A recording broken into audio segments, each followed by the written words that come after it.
rankas tie, kurie nenori piešti. Kurios atvežė čia mama per prievartą. Ar yra tokių? Kas mėgsta piešti? O, gerai, ačiū.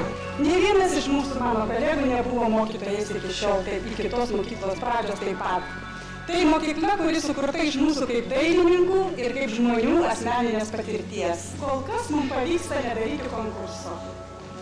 Nes mano gilių įsitikinimų ir mano draugų, kurie padeda man dirbti, konkursas meniniam procese yra nusikaltimas. Todėl, kad niekada nežinai, kada žmogaus siela atsivers ir ar tai bus vaikystėje, ar tai bus senatvėje.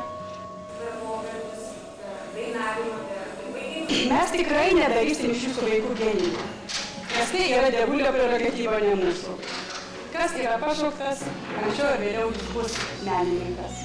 Per mūsų pamokas galima kalbėtis, galima juoktis, galima žaisti, galima pašokti.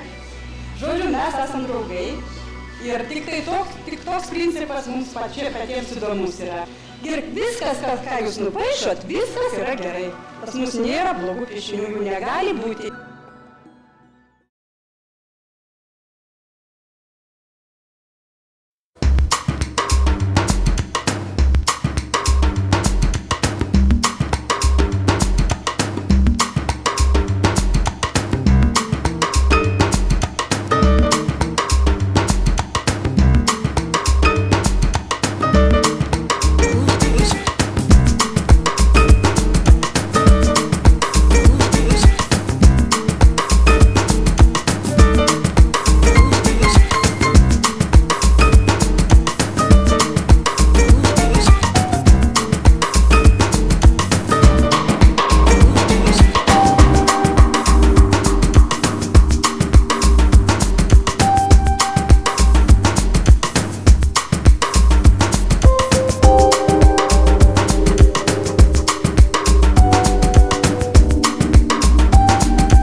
Tik atėjus vis tiek buvo tasai bendravimo skirtumas.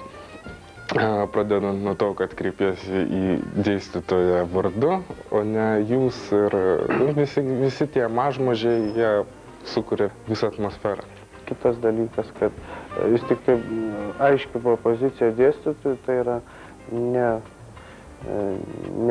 ne pripiršti mums programą, o pasistengti įsiklausyti į mus, kas mes per tokie, iš kur atėjo, ko mums reikia. Kuo daugiau mes skelbiame informacinę visuomenę ir maždaug kiekvienam vaikui po kompiuterį ir po galimybę internetiškai bendrauti, tai aš tą visuomenę taip įsivaizduoju maždaug, kad visi nusisukę viens nuo kitų užpakaliais ir žiūri į ekranus ir prapuola pačią žmogiško bendravimo galimybę. Todėl žmonės intuityviai jaučia, kad vis dėlto yra ta žmogiško bendravimo ir žmogiškos natūralios prigimtinės išraiškos erdvė, kurios jau pasiilgstama. Tai nėra rezultato mokykla, tai yra vieta, kur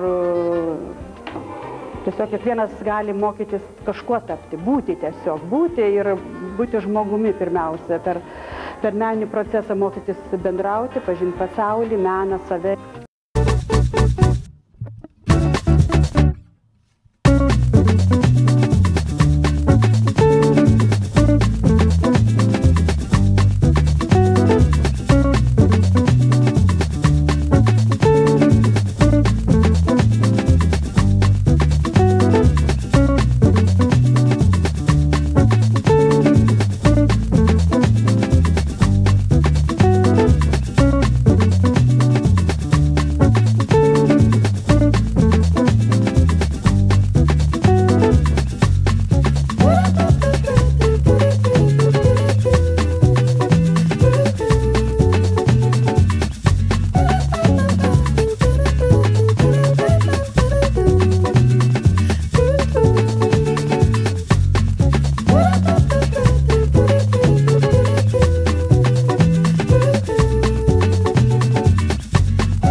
Tai yra mokykla, kuri prieš 10 metų pradėjo laužyti stereotipus. Tai buvo mokykla, kurios pagrindinis, aš įtariu, netgi ir tikslas, ir pagrindinis nuopelnas, kad jinai ugdė laisvą žmogų.